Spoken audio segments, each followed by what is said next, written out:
जो गर्भपात कराते हैं, पहला पाप तुमने अतिथि की हत्या की है। वो जबकि हमारे देश की संस्कृति कहती है अतिथि देवो भव, अतिथि घर में आया है तो देवता के समान होता है। हमारे यहाँ तो लिखा अतिथि संविभाग, यदि भोजन कर रहे हैं और कोई अतिथि आ जाए तो आधा भाग अतिथि को भोजन में दे देना चाहिए। ये हमारी संस्कृति है, ये हमारी सभ्यता है। एक बच्चा गर्भ में आया, भाई अतिथि था, एक मेहमान था, उसका सत्कार तो नहीं किया, उसके हत्यारे हो गए। तो सब ध्यान रखिए। दूसरा पाप, तुमने एक गर्भ में पल रहे बच्चे की हत्या नहीं की, बल्कि एक शरणागत के हत्यारे हो तुम।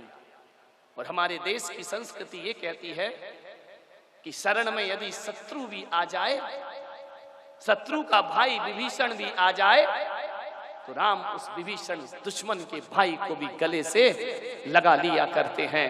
कैसी रामायण पढ़ते हो आप?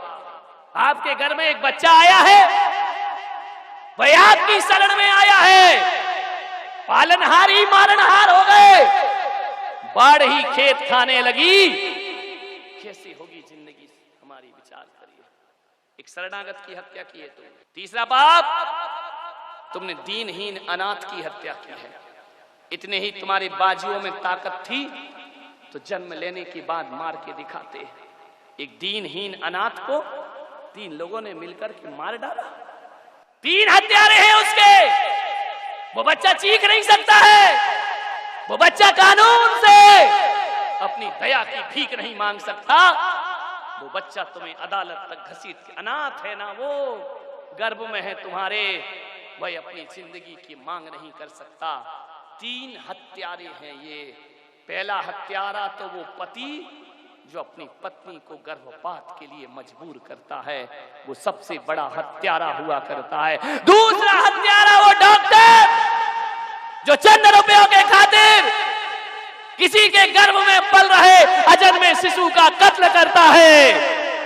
और तीसरी हत्यारिन वो मां है जो अपने ही खून की हत्या करवाती है जाकर के। ध्यान, ये 3 हत्यारे हैं, ध्यान रखना।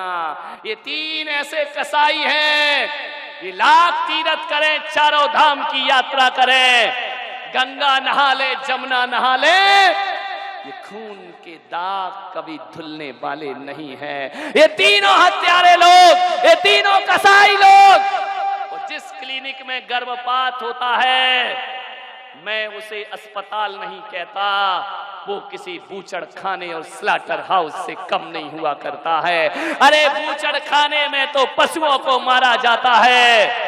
ये ऐसा बूचड़ खाना है जहां चंद रुपए के खातिर एक डॉक्टर इतना बड़ा पाप करता है। कहां गई तुम्हारे अंदर की संवेदनाएं? कहां गई उस नारी का धड़कता हुआ दिल? जानते हो मां का दिल क्या होता है? बच्चा सूखे में सुलाती है, खुद गीले में सोती है। वो दुनिया में मां हुआ करती है। मां तो वो होती है खुद भूखी रहती है लेकिन बच्चे को आंचल का दूध पिलाया करती है। मां तो वो होती है कि अपनी जान लुटाना पड़े लेकिन बच्चे को जीवन दान दिया करती है। यूं तो आंधी तूफान आए तो मां की नींद नहीं टूटती रात को, लेकिन बच्चा थोड़ा सा कुनमुना जाए तो गहरी नींद भी मां की पल भर में टूट जाया करती है। अरे मां का हृदय तो गुलाब की पंखुड़ियों से ज्यादा कोमल होता है, लेकिन बाहरी हत्यारिन मां, तेरा हृदय तो ग्रेनाइट से भी ज्यादा कठोर हो गया है। अपने ही खून की हत्या करा रही है। अरे जिस नारी ने गर्भपात कराया है, ये मत सोचना कि उसने केवल एक लड़की की हत्या की है या एक बेटे की हत्या की है। तुम्हें जो पाप लगेगा ना, गर्भपात कराने का पाप, आपने एक बच्चे की हत्या नहीं की है, आपने भावी मुनि की हत्या की है, आपने एक साध्वी की हत्या की है, आपने एक सन, हो सकता है आपकी बेटी जन्म लेने के बाद नहीं फंसती संसार के प्रपंच में, कोई ज्ञानमती बनकर खड़ी हो जाती, कोई विशुद्धमती बनकर खड़ी हो जाती, कोई सुभाषमती बनकर के दुनिया में खड़ी। यदि वो बेटी माताजी बनती तो मैं उस महिला से कहूंगा तुमने एक आरिका की हत्या कर दी है, ध्यान रखना। यदि वो बेटा संत बन जाता, हो सकता है आपका बेटा घर गृहस्थी में ना फंसता, तो आपने यदि बच्चे का गर्भपात कराया है, मान करके चलो एक विवेकानंद की तुमने हत्या की है, आने वाले शांति सागर की तुमने हत्या की है, आचार्य कुंद कुंद की तुम हत्यारिन हो, तुम्हें ब्रह्म हत्या का पाप लगेगा, तुम्हें संत हत्या का पाप। क्या मालूम कौन बच्चा क्या बन जाए। हो सकता है आपकी बेटी इंदिरा गांधी बनती, हो सकता है आपकी बेटी प्रतिभा पाटिल बन करके खड़ी हो जाती। तुमने आने वाले भविष्य के राष्ट्रपति और प्रधानमंत्री की हत्या की है, तुमने आने वाले संतों की हत्या की है, आने वाली देवियों की तुमने हत्या की है। अभी तक तो हमने सुना था कि पूत कपूत होते हैं, माता कभी कुमाता नहीं होती, लेकिन बाहरी कलजुगी मां तूने अपनी कोख में प्रश्न चिन्ह लगवा दिया है, तूने अपनी कोख में संदेहास्पद हो गई तुम्हारी कोख। अब कोई अवतार जन्म ना लेगा, क्योंकि हर अवतार और तीर्थंकर ये सोचते होंगे कि ना जाने किसी हत्यारिन मां के गर्भ में चले गए तो जन्म लेने से पहले हमारी जीवन लीला समाप्त। कैसी हो गई मां की ममता। तुम तो नारी हो, मालूम है तुम्हें, एक नागिन अपने बच्चे को जन्म देने के बाद खाती है। एक कुत्ती जब भूखी होती है तो जन्म देने के बाद बच्चों को खाती है। तुम्हारी जिंदगी तो उनसे भी बदतर हो गई। जन्म लेने से पहले कोख में ही अपने बच्चे को खा जाया करती हो, उसकी जिंदगी को बर्बाद कर दिया करती हो, उसकी जीवन लीला छीन लिया करती हो। गर्भपात कराने वाली स्त्री नागिन से भी बदतर हुआ करती है, ध्यान रखना। क्या होती है मालूम? एक क्रूरता की रूप जो विकराल रूप में रहती है।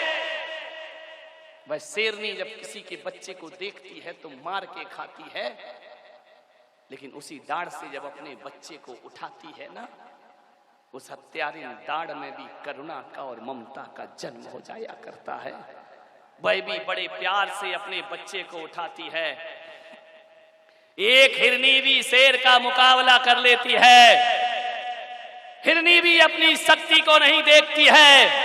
आचार्य मानतुंग कहते हैं, जाती है मृगपति के आगे प्रेम रंग में। यदि शेरनी बच्चे पर अटैक करे तो हिरनी उसका मुकाबला करने को तैयार होती है। यह ताकत कहां से आती है? यह ममता की ताकत हुआ करती है। मान्यवर, कितनी तड़फा तड़फा करके उस बच्ची की जान ली जाती है। गर्भ में बच्चा रखकर एक डॉक्टर के पास चली जाती हो, और वह कसाई नपुंसक डॉक्टर चंद रुपए के खातिर उस मां को जिसके गर्भ में बच्चा है स्ट्रेचर पर लिटा दिया करता है। और लिटाने के बाद औजार नहीं जानते कि हम सब्जी काट रहे हैं या इंसान को काट रहे हैं। कैंची को कुछ नहीं पता है, लेकिन इस आदमी को तो पता होता है ना। ये धारदार औजार उस मां के गर्भ में डालता है, और गर्भ में डालने के बाद बच्चा जब चीखता है कि मां मुझे जन्म लेने दे, मैं तो आया था तेरे गर्भ में कि मुझे सांसें मिलेंगी, जीवन मिलेगा।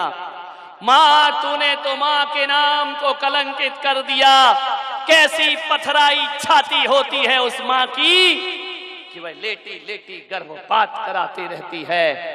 तेज धार वाला चाकू जाता है, कैंची जाती है, धीरे धीरे उस बच्चे के पैर की उंगलियों को कतर कतर के रख दिया जाता है। आप विचार करिए, बच्चा तो सोचता था माँ मेरे हाथ को चूमेगी, मैं माँ के गाल पर अपने हाथ रखूंगा, लेकिन इस हत्यारी माँ ने उसके हाथों के टुकड़े टुकड़े करा दिए, कतरा कतरा कर दिया उसे। एक कैंची जाकर के बोटी बोटी काटती है, वह हत्यारिन कैंची नहीं जानती मैं क्या काट रही हूं, और धीरे धीरे बच्चे के टुकड़े किए जाते हैं। बच्चा उल्टा होता है, बच्चा भागता है, गर्भ के भीतर कहां ऐसी भयानक मौत। सोचो कभी रोटी बनाते समय उंगली जल जाए तो कितनी वेदना होती है। वो कोख में अपने बच्चे का कत्ल करा रही हैं आप, ऐसी हत्यारिन मां है, ऐसी चट्टान हृदय। बच्चा उछल रहा है, माँ मुझे केवल जन्म लेने दे, गलती हो गई कि मैं तेरी कोख में आ गया, माँ मुझे पैदा होने दे, दुनिया में आने दे, अरे किसी कचड़े घर में फेंक देना माँ, लेकिन 9 महीने तो मुझे सांसें प्रदान कर दे। कुछ सुनाई नहीं देता उसकी कानों में, उस बच्चे की चीख गर्भ में गूंज जाती है।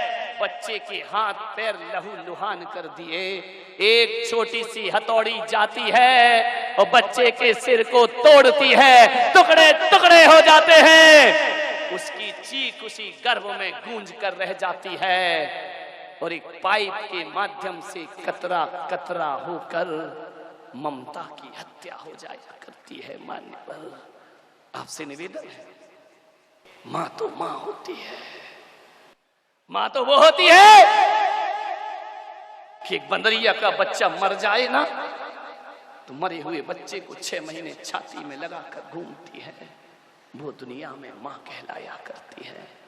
जब तक उसके अंग अंग ना गल जाए बंदरिया अपने बच्चे को छोड़ती नहीं है। जानवर से भी बदतर तुम्हारी जिंदगी हो गई। विचार करिए आप,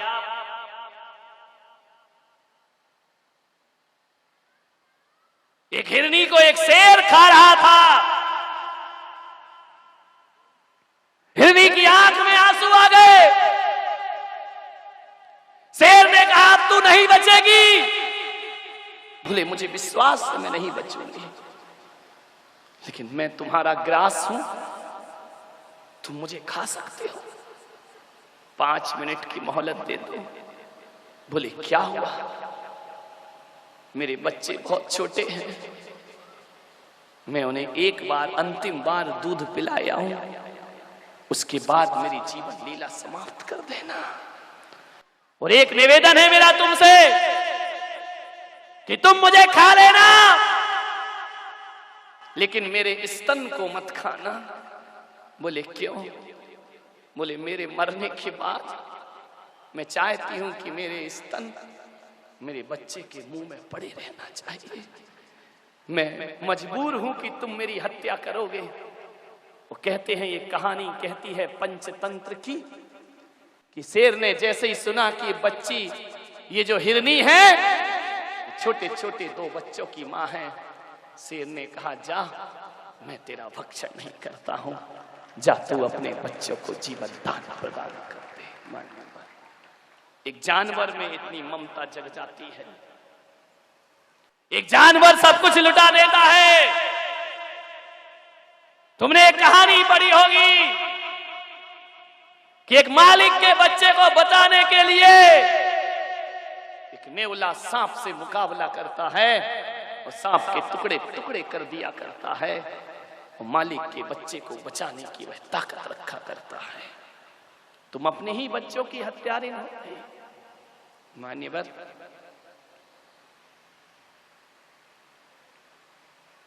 कैसी भी परिस्थिति आ जाए,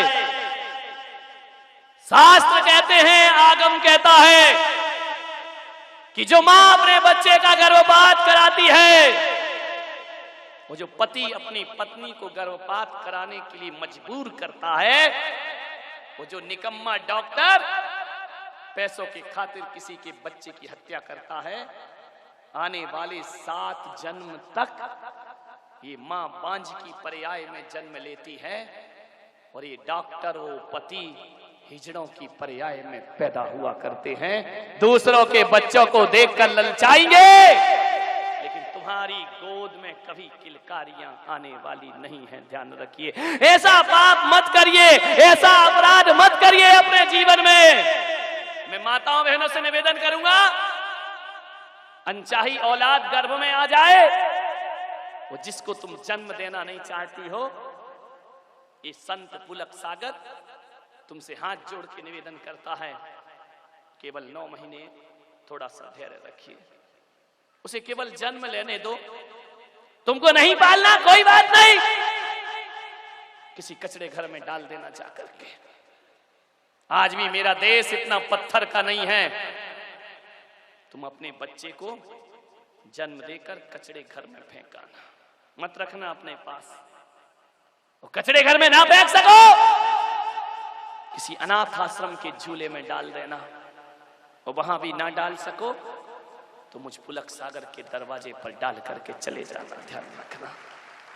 लेकिन किसी बच्चे की हत्या मत करना, किसी का जीवन मत छीनना, मेरे दरवाजे पर डाल जाना, कोई बात नहीं है।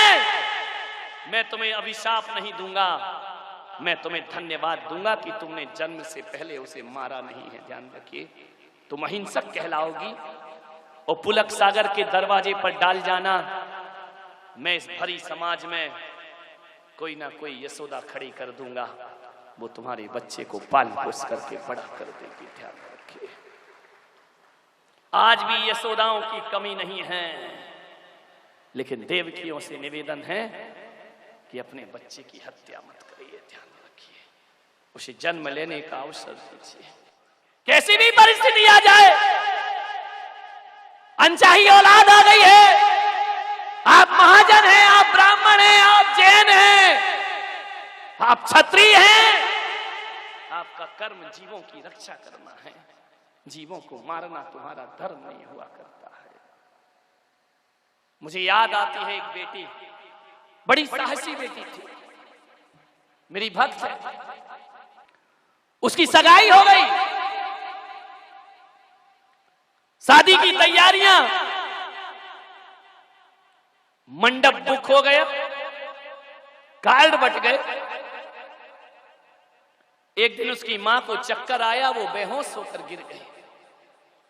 जैसे ही बेहोश होकर गिरी, घर के लोग परेशान हो गए, अस्पताल ले गए, एडमिट किया। उस बेटी का बाप बाहर है अस्पताल में, डॉक्टर ने बुलाया कि अमुक व्यक्ति को यहां बुलाओ। जैसे ही वो व्यक्ति गया, डॉक्टर ने कहा, मुबारक हो, आप फिर से पिता बनने वाले हैं। पसीना आ गया माथे पर। उस महिला से कहा कि तुम मां बनने वाली हो। उसने कहा, इस अधेड़ उम्र में मां, मेरी बेटी की शादी हो रही है, बेटी बराबरी की हो गई और मैं मां बन रही हूं। डॉक्टर साहब, एक बार और जांच करके देखो, आपको गलतफहमी है, मैं इस उम्र में मां कैसे बनूंगी? मेरी बच्ची की तो शादी हो रही है। डॉक्टर ने कहा कि ये सच है कि तुम फिर से मां बनने वाली हो। शर्म से पानी पानी हो गई, घर जाके क्या मुंह दिखाऊंगी। घर पहुंची, सासू को बताया। सासू ने कहा, तू पागल हो गई, बच्ची की शादी बारात आने वाली है और तू कह रही है कि मैं मां बनने वाली हूं। क्या करूं अम्मा जी? एक काम कर, एबॉर्शन करा दे बच्चे का। अभी ज्यादा समय नहीं हुआ है, शादी के अभी 6 महीने हैं, गर्भपात करा दे कहीं बाहर जाकर के। जैसे ही उस मां ने सुना, पति ने सुना, पति ने कहा कि अम्मा ठीक कहती है, चल इस बच्चे का एबॉर्शन करा देते हैं। भीतर से आवाज आई, एक तो बुढ़ापे में औलाद हो रही है, गर्भपात जैसा पाप। मैंने तो महाराज का प्रवचन सुना है, मैं कैसे गर्भपात करा सकती हूं? उदास रहने लगी, बीमार रहने लगी। जिस बेटी की शादी थी उस बेटी ने एक दिन मां से पूछा कि मां, ये बता तू कुछ दिन से बड़ी उदास है, जब से तू बेहोश हुई है क्या हो गया है तुझे? उस मां ने कहा कुछ नहीं बेटा। रोने लगी, आंसू बहाने लगी। बेटी ने कहा मम्मी आज तुम्हें बताना पड़ेगा, तुमको तकलीफ किस बात की है? अकेले कमरे में पकड़ के ले गई लड़की को, बोली बेटी मुझे माफ कर, मुझे शर्म आती है तुझे बताने में। बोले हुआ क्या मां? बोले बेटा मुझे कुछ नहीं मालूम, लेकिन आज मैं शर्म से पानी पानी हूं। उस बेटी ने कहा मां तू बता तो तुझे क्या हुआ है? बोले बेटी जब तेरी मां बनने की उम्र है तब मैं मां बन रही हूं। बेटी ने ऊपर से नीचे तक देखा, इस उम्र में मां, बस यही तो तकलीफ है बेटा। क्या सोचा? बोले तेरी दादी कहती है कि गर्भपात कर दो, तेरे पापा कहते हैं अबार्शन करा दीजिए इसका, तो मां तू क्या करेगी? बोले महाराज की आवाज मेरे कान में गूंजती है कि हत्यारे मां मत बन। बोल बेटी तू रास्ता दिखा। हर मां अपनी औलाद को रास्ता दिखाती है। आज ये मजबूर मां अपनी बेटी से कहती है मुझे रास्ता दिखा। आज ये मां तुझसे शिक्षा प्राप्त करना चाहती है। बोल बेटी यहां तेरी शादी आ रही है और वहां मैं मां बन रही हूं। उस लड़की ने कहा 2 मिनट मम्मी। उसने मोबाइल उठाया और उस लड़के को फोन लगाया। लड़के ने कहा बोल क्या बात है? बोले ये शादी कैंसिल। मां ने मोबाइल छीना, बेटा इतने मुश्किल से रिश्ता मिला है, तू मेरी वजह से शादी कैंसिल नहीं कर सकती है। बोले मां मैं शादी नहीं करूंगी, किसी भी कीमत पर ये शादी नहीं होगी। बेटा कार्ड छप गए, सारी तैयारियां हो गई, हो जाने दो मां। मैं उन महाराज की भक्त हूं और शिष्या हूं। मैं अपनी शादी किसी खून पर नहीं कर सकती हूं। किसी की हत्या करके मैं अपने मांग में सिंदूर नहीं भर सकती हूं। मैं जैन कुल में पैदा हुई हूं, मैं महावीर के वंश में पैदा हुई हूं। मां ये पाप कैसे होगा? मां ने कहा बेटा शादी कैंसिल मत कर। लड़की ने कहा नहीं ये शादी बिल्कुल नहीं हो सकती, किसी कीमत पर नहीं होगी। पिता आ गए, दादी आ गई। दादी ने कहा पागल बनती है। बोले चाहे कुछ भी हो जाए, इस घर में कैसा भी तूफान आ जाए, मेरी मां गर्भपात नहीं कराएगी। मेरी मां किसी भी कीमत पर अबॉर्शन। दुनिया के लोग हंसेंगे, मां अभी जन्म देगी तो दुनिया हंसेगी, मार देगी तो तेरी किस्मत तुझ पर हंसेगी, तेरे कर्म तुझ पर हंसेंगे। मां दुनिया क्या कहती है इस पर मत जा, अपना धर्म क्या कहता है इस पर जा, इस पर सोच विचार कर। हम अहिंसक लोग हैं, हम रात्रि में भोजन नहीं करते, हम पानी छान कर पीते हैं। बता मां फिर इस बच्चे की हत्या कैसे करा सकती है? उस लड़की ने कहा मैं तुमसे शादी नहीं करूंगी। लड़के ने कहा बात क्या है? लड़की ने सारी चीज बताई। लड़का बोला पगली मैं भी तो किसी जैन खानदान में पैदा हुआ हूं, तू जब कहेगी तब शादी होगी। अरे लड़कियां तो दुनिया में हजारों मिलती हैं, लेकिन तेरे जैसी लड़की दुनिया में कहीं प्राप्त नहीं हो सकती है। मेरी शादी होगी तो तेरे से होगी। कौन सा बड़ा पाप हो गया है? अरे किसी को जन्म देना पगली पाप नहीं है, किसी का जीवन लेना सबसे बड़ा पाप हुआ करता है। और उस लड़के ने उस लड़की का 2 साल इंतजार किया। ध्यान रखिए, जब तक उसकी मां की कोख से बच्चे का जन्म नहीं हुआ और 1 साल बच्चा बड़ा नहीं हो गया, तब तक दोनों ने शादियां नहीं की। मेरी समाज की बेटियों, यदि माँ बाप गलत रास्ते पर जाएं तो तुम सच्ची बेटी बनने का सौभाग्य प्राप्त करिए। ऐसी सलाह अपने घरों में मत दीजिए, गर्भपात की सलाह मत दीजिए।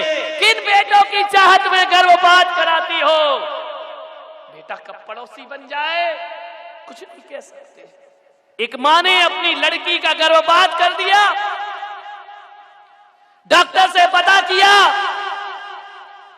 कि मेरी कोख में क्या है, सोनोग्राफी कराई, बोले लड़की है। उसने कहा जितना भी पैसा लगे इसका एबॉर्शन कर दीजिए, मैं इसे जन्म नहीं देना चाहती हूं। बात आई गई हो गई। कुछ दिन बाद उसे बेटा हुआ, बेटे को पढ़ाया लिखाया बड़ा किया। एक दिन दुर्घटना घटी, एक एक्सीडेंट में उस महिला के पति की मौत हो गई। बहुत रोई, विधवा हो गई।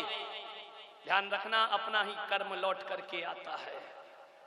उसने सोचा कि मेरा पति तड़प तड़प के मरा है, डॉक्टरों ने उन्हें लिया नहीं, पहले पुलिस केस बनाओ, उसके बाद इलाज होगा। जब तक पुलिस आई पति ने दम तोड़ दिया। उस औरत ने संकल्प किया अपने बेटे को डॉक्टर बनाऊंगी। बुरे दिन आए, गरीबी आई, बेटे ने, मां ने सब कुछ बेच दिया, गहने बेचे, मकान बेचा। जा बेटा तू डॉक्टर बन जा, मेरा एक ही सपना है, जैसा मेरा पति तड़प तड़प के मरा है ऐसा किसी का पति तड़प के ना मरे। कहते हैं बेटा पढ़ लिख कर बहुत बड़ा शहर में डॉक्टर बन गया, मां गांव में रह रही है, सब कुछ बेच करके झाड़ू पोछा करती और एक सपना देखती कि मेरा बेटा जिस दिन डॉक्टर बन जाएगा ये बुरे दिन मेरे खत्म हो जाएंगे हमेशा को। एक दिन डॉक्टर बन गया, बेटे ने मां की सुध ना ली, शहर की हवा लग गई। एक दिन बहुत बीमार पड़ी, गांव के लोगों ने कहा कि मां तेरा बेटा डॉक्टर है, जाकर इलाज करा। उसने कहा मेरा बेटा शहर में कहां रहता है, एड्रेस मुझे नहीं मालूम है। एक मां को बेटे का पता नहीं। गांव के लोगों ने कहा बहुत बड़ा डॉक्टर है, किसी को भी पूछेगी हर कोई पहुंचा देगा। अच्छा, मेरे पास जाने के लिए पैसा नहीं है। सोचो, जिस बेटे के लिए बेटियों की हत्या करती हो, उस मां के पास शहर जाने का पैसा नहीं है और बेटा बहुत बड़ा डॉक्टर है। मान्यवर, इसे कहानी मत समझना, ये घटना कभी भी तुम्हारे घर में घट सकती है, ध्यान रखिए। गांव के लोगों ने चंदा चिट्ठा इकट्ठा किया, ले मां तू शहर चले जा। जैसे ही शहर पहुंची, रेलवे स्टेशन पर उतरी, प्लेटफार्म से बाहर गई, ऑटो रिक्शे वाले को बोली इस डॉक्टर को जानते हो? अरे रिक्शे वाले ने कहा बूढ़ी अम्मा कौन नहीं जानता उसको, इस शहर का बहुत बड़ा डॉक्टर है, बहुत बड़ा डॉक्टर। छाती फूल गई उस मां की, मुझे वहां तक पहुंचा दो। बोले चलो, बिठाया, रिक्शे पर ले गया। मां ने अपनी पोटली में से पुराना नोट निकाला। रिक्शे वाले ने कहा नहीं, कोई बात नहीं मां जी, नहीं चाहिए मुझे पैसा, तू रख, एक दिन पुण्य का काम मुझे भी करने दे। मां ने बहुत समझाया, ले ले बेटा पैसा, मेरे पास क्या कमी है मुझे, मेरा बेटा इतना बड़ा डॉक्टर, इतनी बड़ी कोठी। आंखें फटी की फटी रह गई उस मां की। रिक्शे वाला चला गया, प्रणाम करके बेल बजाई, बेटा ने दरवाजा खोला। उसने कहा मां तू ये फटे पुराने कपड़ों में? बोले तू मेरा बेटा? देख मां कितनी बड़ी कोठी बना ली मैंने, कितना बड़ा अस्पताल है मेरा। मां के आंचल से दूध छलक आया। उसने कहा बेटा आज ये मां धन्य हो गई, तूने मेरी मेहनत सार्थक और सफल कर दी। आज मैं सब भूल गई कि मैंने एक दूसरों के कपड़े धोए हैं, झाड़ू पोछा किया है। इतना बड़ा डॉक्टर बन गया। भीतर से एक डॉक्टर और निकली। मां ने पूछा ये कौन है? बोले मां ये तेरी बहू है, शादी भी हो गई। बोले कॉलेज में साथ साथ पढ़ते थे, सब कुछ बहुत जल्दी में हो गया, हम तुझे खबर नहीं दे पाए। मां ने कहा कोई बात नहीं बेटा, तू खुश रह, ये मां का दुआएं तुझे है। कैसे आई मां? 3 महीने से बीमार हूं बेटा, कोई इलाज नहीं हो रहा मेरा, गांव में अकेली पड़ी हूं, गांव वालों ने मुझे तेरे पास भेजा है। बेटा ने कहा कोई बात नहीं, मैं तेरा इलाज करूंगा। अस्पताल में एडमिट कराया, 7 दिन तक इलाज हुआ। 8वें दिन मां सही हो गई। बेटे ने कहा मां देख, मैंने तुझे सही कर दिया। बेटे के सिर पर हाथ रखा, मेरे बच्चे बस यही दिन मैं देखना चाहती थी। बेटे ने कहा मां तब तू पूरी तरह स्वस्थ है, कोई दिक्कत नहीं है तुझे, अभी काम कर, तू गांव वापस चली जा। मां ने देखा कि गांव वापस चली जा। बेटे ने कहा मां देख, ये शहर का मामला है, तू बूढ़ी हो गई है, हमारे पास कहां टाइम रखा है, तेरी बहू भी डॉक्टर है, मैं भी डॉक्टर हूं, यहां कहां रहेगी, गांव में तेरा मन लगेगा। जा मां तू गांव वापस चली जा, और जब बीमार हो जाए तो फिर मेरे पास चले आना, मैं तेरा इलाज कर दूंगा। मां की जुबान बंद हो गई, सोच रही थी बेटे के साथ जीवन गुजरेगा। बेटा कहता है मां तू आज अपने गांव चली जा। मां की आंखें फटी की फटी। मां ने कहा ठीक है बेटा, तू खुश रह। जाने लगी गांव में। बेटे ने कहा कि ठहरो मां, एक काम तो करते जाओ। बोले क्या है? अपने जेब के कोट की जेब में हाथ डाला। मां सोच रही थी कुछ पैसा देगा, एक कागज का टुकड़ा निकाला और कहा मां 7 दिन तू अस्पताल में रही, उसका बिल चाहिए मुझे, और तुझे जो मैंने दवाई खिलाई उस दवाई का ये पर्चा है, डॉक्टर की फीस है, तुझे दूध पिलाया उसका एक कर्जा है। मां जाने से पहले ये बिल चुका के जाना। मां एक हाथ में कागज का टुकड़ा देखती है, वो सामने खड़ा दिल का टुकड़ा देखती है। मां सोचती है कि गांव वालों, ये दिन दिखाने से पहले मुझे वहीं तड़प करके मर जाने देते। धरती तू फट जा तो मैं अपनी जिंदगी को समाप्त कर लो। वह देखती है क्या इस कलयुग में ऐसा भी हो सकता है कि अपना बेटा ही अपनी दवाई का बिल हमसे मांग सकता है। ऐसा घोर कलयुग। ये बेटा कह रहा है दवाई का बिल चुका, ये बेटा कह रहा है दूध का बिल चुका। आंखें पत्थर आ गई उसकी, शब्द मौन है, कंठ रुंध गए उस मां के। उस मां ने थोड़ी देर अपने आप को संभाला। सीने में बहुत दर्द पैदा हुआ, जो दर्द शायद इसे जन्म देने में भी महसूस ना हुआ होगा। अपनी ही औलाद जब उपेक्षा कर दे, झरझर आंसू उस मां की आंखों से। उस मां ने छाती में ढांढस बांधते हुए कहा बेटा, जो मां तुझे पढ़ा लिखा कर डॉक्टर बना सकती है, इस मां में इतनी ताकत है कि तेरा बिल भी चुका सकती है। ध्यान रख, एक बात याद रख बेटा, कुछ दिन की मोहलत दे दे, मेहनत मजदूरी करके मैं तुझे वचन देती हूं कि जब तक तेरा बिल ना चुका दूंगी, इस तन से सांस नहीं छोड़ूंगी। ध्यान रख, मैं तेरी मां हूं और तूने बिल मांगा है तो जरूर बिल चुकाऊंगी। बाहरी नपुंसक औलाद, अपने मां बाप से दवाइयों का बिल मांगते हो, शर्म आना चाहिए तुमको। अपनी मां से कहते हो कि हमने दूध पिलाया उसका बिल दे दे, हमने फल फ्रूट्स खिलाए उसका बिल दे दे। धन्य थी वो देवी मां। अरे मां यदि अपने बेटे से कह देती कि बेटा तूने तो 7 दिन अस्पताल में रखा, मैंने 9 महीने कोख में रखा, उस बात का मुझे बिल चाहिए। है किसी औलाद के पास इतनी दौलत, तूने मुझे 1 गिलास गाय का दूध पिलाया, लेकिन मैंने तुझे आंचल का दूध पिलाया, उसका बिल चाहिए। मैंने तेरे गंदे कपड़े साफ किए, उस बात का मुझे बिल चाहिए। और माँ यदि कह देती कि मैंने तेरे लिए अपनी रातों की नींद कुर्बान की है, मुझे उन रातों का बिल चाहिए।